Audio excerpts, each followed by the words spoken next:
പാങ്ങ് പൊതുപ്രവർത്തക സമിതിയുടെ നേതൃത്വത്തിൽ അനാഥാലയത്തിന് ഭക്ഷണം വിതരണം ചെയ്തു. നിരവധി പേർ ചടങ്ങിൽ പങ്കെടുത്തു. ഇവിടെ വന്നു ഈ കുട്ടികളോടൊത്ത് സമയം ഇത്രയും ദൂരെ നിന്ന് വന്നു. ഞങ്ങൾക്ക് ഒരുപാട് നന്ദിയുണ്ട്, സന്തോഷമുണ്ട്. ഇത്രയും നേരം കുട്ടികളോടൊത്ത് ചെലവഴിച്ച് അവർക്ക് ഭക്ഷണം കൊണ്ടുപോകുന്നതിലുപരിയായിട്ട് ഇവിടെ ഈ മക്കളോടൊത്ത് ആയിരിക്കാൻ നിങ്ങൾ കാണിച്ച നല്ല മനസ്സിന് ഒരുപാട് നന്ദി. ദൈവം നിങ്ങളെല്ലാവരെയും അനുഗ്രഹിക്കട്ടെ. നിങ്ങളുടെ ജീവിതത്തിൽ ഇതൊരു വലിയൊരു അനുഗ്രഹമായി മാറട്ടെ എന്ന് ഞങ്ങൾ ആശംസിക്കുന്നു.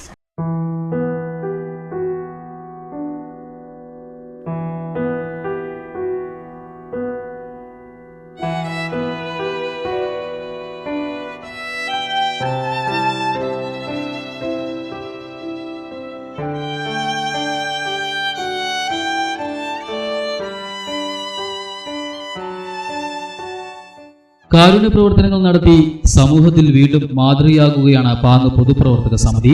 അശരണർക്ക് ഭക്ഷണം നൽകിയാണ് ഇത്തവണ പ്രവർത്തകർ മാതൃകയായത്. തൃശൂർ ജയകൃഷി അനാഥാലയത്തിൽ സന്ദർശനം നടത്തിയ പ്രവർത്തകർ ഭിന്നശേഷിയുള്ള കുട്ടികൾക്കൊപ്പം ഒരു ദിവസം ചെലവഴിച്ചു. അവരുടെ സന്തോഷത്തിലും സങ്കടങ്ങളിലും പങ്കാളികളായി അവർക്ക് ഭക്ഷണം നൽകിയാണ് യാത്ര തിരിച്ചത്. സാമൂഹിക പ്രവർത്തനത്തിന്റെ ഭാഗമായി രണ്ടാം തവണയാണ് പാങ്ങ് പൊതുപ്രവർത്തക സമിതി അംഗങ്ങൾ ജയകൃഷി അനാഥാലയം സന്ദർശിക്കുന്നത്. വസ്ത്രവും ഭക്ഷണവും പാർപ്പിടവും നൽകിയാണ് പാങ്ങ് പൊതുപ്രവർത്തക സമിതി നേരത്തെ തന്നെ സമൂഹത്തിൽ ശ്രദ്ധ നേടിയിരിക്കുന്നത്. നിലാരംബരെ കണ്ടെത്തിയും അവർക്ക് ആശ്വാസം പകർന്നും സഹായിച്ചും പാങ്ങ് പൊതുപ്രവർത്തക സമിതി നടത്തിയ കാരുണ്യ സേവനങ്ങൾ ഇതിനോടകം തന്നെ നിരവധിയായിട്ടുണ്ട്. മനുഷ്യത്വം തുളുമ്പുന്ന യുവാക്കളുടെ കൂട്ടായ്മ ആരോരുമില്ലാതെ തനിച്ചാക്കപ്പെട്ടവർക്ക് തണലൊരുക്കാനുള്ള ശ്രമം തുടരുകയാണ്. പാങ്ങ് പൊതുപ്രവർത്തക സമിതിയുടെ സേവന പ്രവർത്തനം മറ്റു ജില്ലകളിലേക്ക് വ്യാപിക്കുന്നതിന്റെ ഭാഗമായിരുന്നു സന്ദർശനം. പാണക്കാട് മൊഹീനിലെ ശിഹാബ് തങ്ങളും സന്ദർശനവേളയിൽ പ്രവർത്തകർക്കൊപ്പം ഉണ്ടായിരുന്നു.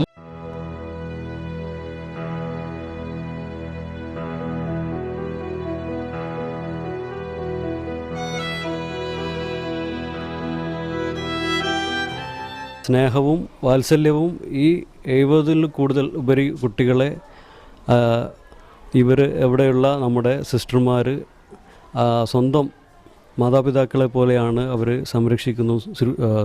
ശുശ്രൂഷിക്കുന്നതും. ഈ സ്നേഹം വളരെ വലുതാണ്.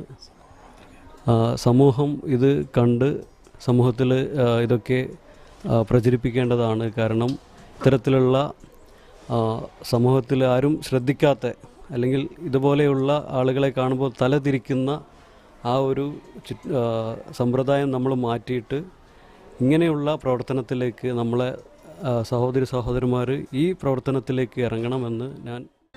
കണക്കയിൽ മാനു, ഹമീദ് പാറമൽ, കടക്കാടൻ ഷൗക്കത്ത്, VP ഗിരീഷ് തുടങ്ങിയവരുടെ നേതൃത്വത്തിലായിരുന്നു സന്ദർശനം. News desk Malabar times.